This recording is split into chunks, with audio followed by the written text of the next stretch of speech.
Hello there, welcome to Bryan Lomax Movie Talk and my continuation of the Evil Dead series of reviews. This time we've got the remake directed by Fede Alvarez. I say it like that because it is arguably a continuation because of one minor thing that happens after the credits. I don't know. I think that's more of a nod than anything.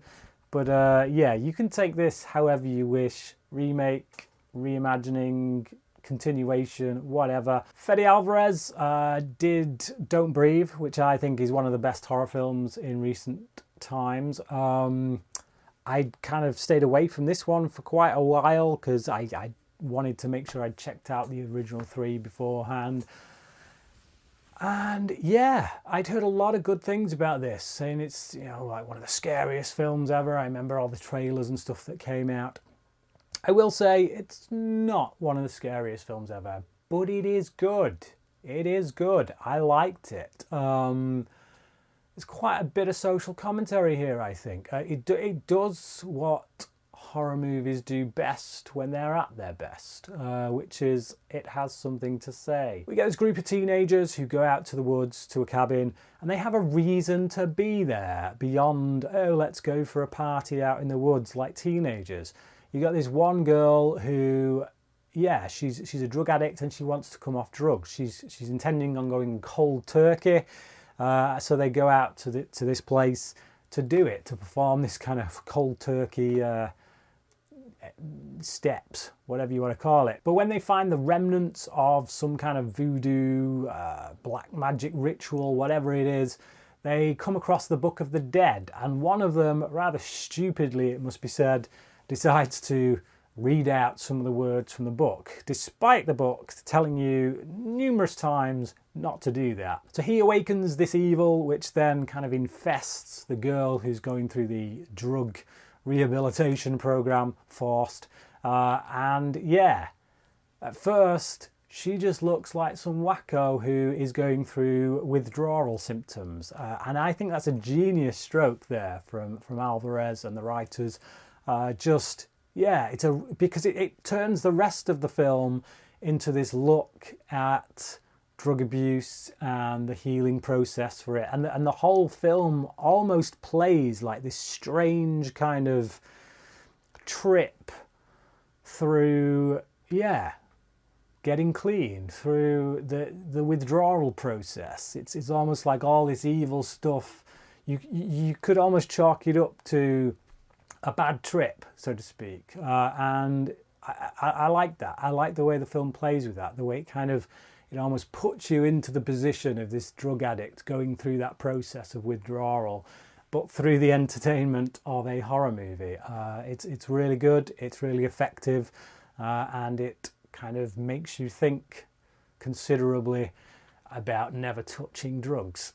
Beyond that, yeah, the tone of this film, completely different, which is why I'm more inclined to say remake than continuation, just because it is not humorous at all. You know, it's like there's none of that wacky stuff, not like we got with Raimi's films. This clearly isn't going for the funny bone in parts. Now I know Raimi's original movie wasn't all just laughs, but there was definite humour in there. Here, not at all. They've stripped it of any humour. It is all serious, it is all dark, it is all quite depressing, quite frankly.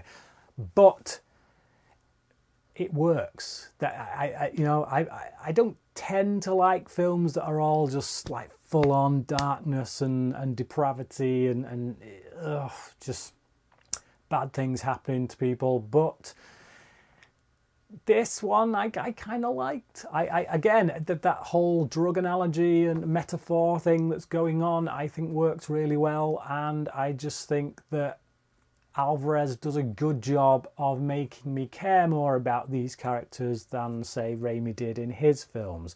I felt like his characters were kind of stock characters, and yes, Bruce Campbell was charming, but I didn't really feel like I knew him as a person. Whereas here, we get more backstory with these guys. We know who they are more as people, especially the brother and sister character. So it makes me feel for them. And when people start dying and stuff, I'm like, I hope someone gets out alive. I really want someone to survive this. So that's a plus point. It's a plus point in today's modern horror film world when you actually want some of the teenage characters to survive. Like I say, there's some that make stupid decisions, but if they hadn't made those stupid decisions, we wouldn't have a film. So there you go. There are a lot of callbacks to Raimi's film as well, so we get a variation on the tree rape scene, but without it being quite the same, and certainly, again, not played for laughs or anything like that. We get a callback to the chainsaw, the hand and the being torn off, and the chainsaw. It's done in an effective way that, again, it kind of winks at the original movies, but doesn't. Yeah, it's not one of those that... It's not an annoying callback like we get in some horror films where, you know, or sci-fi films or whatever, like Terminator, having to have the line, "I'll be back" in every single one. It's not like that kind of annoying, makes you roll your eyes thing. It's more, if you're a fan, you'll appreciate this, but it's part of the story in a more organic way, and kind of deserves to be there. So yeah, I like the callbacks. I like all the callbacks, to be honest. There's none that stick out as, really? They had to use that line of dialogue? Or, they had to do that? No, they all work well within the context of this film. Performances across the board are all pretty good, but I particularly like Jane Levy, who obviously would go on to work with Alvarez again in Don't Breathe, another film that she was very effective in.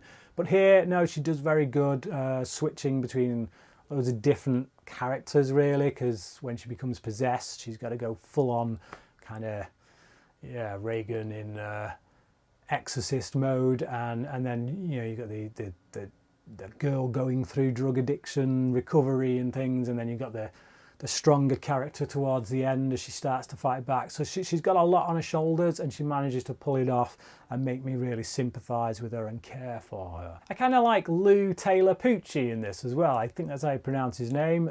So he's the guy who makes the stupid decisions, really. Obviously that's not his fault as an actor. You got to have that character, otherwise we'd have no story. You've got to have someone who's curious enough to read out of that book, otherwise the evil wouldn't be brought forward. He is that character. Other than that stupid decision in the writing department, so to speak, I like him as an actor in this role. I think he does a good job. You get the sense of kind of bubbling tension underneath towards this friend that he's not seen for years, that he's kind of got some animosity towards because he's not seen him for years. And I like his reactions as well once stuff starts kicking off. I like that he owns up to it. I like that he recognises what is going on, and yeah, apologises, you know, owns up and tries to do something about it. Doesn't run, but actually helps them fight. You know, so they could have written.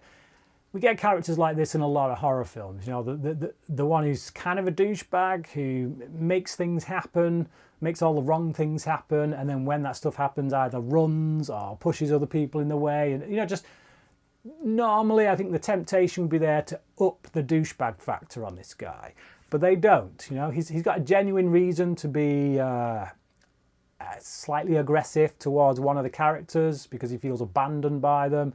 And yeah, he does make a stupid decision, but he kind of makes up for that in the way that he acts in other ways. He's not a perfect character, not by a long shot. He's probably one of the, from a moral standpoint, one of the more dubious ones in the film, but he feels more real than what you would normally get in a film like this with the stereotypical douchebag.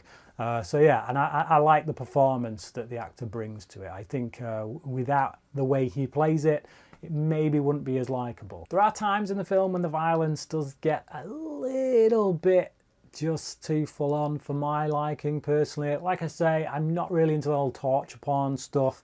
I can stomach violence when it's within the context of a film that has something to say through the violence and whatnot, and to a large extent I think this does. But there are times when, again, like it does creep into that Eli Roth territory where it's like, oh, do we really need to see that? Do we really need to see that blade going through the tongue and all that kind of stuff? It's like, yeah, not for me. But beyond that, no. Most of the stuff that is there has a reason to be there or has something to say. So on the whole, I really liked it. And I think Fede Alvarez does a really good job of making a remake that is worthy and maybe even better than the original. So I really liked this. I think it's a very solid entry into this series. Again, whether it's a continuation or a remake, I'll leave up to you to decide. But I'm going to give it a 4 out of 5, and I would really like to know what your thoughts are on it. So please leave those down below. Do you like this one more than the original, or do you prefer Raimi's film? Yeah, let me know your thoughts. Thanks for watching this review, and until next time, crack in.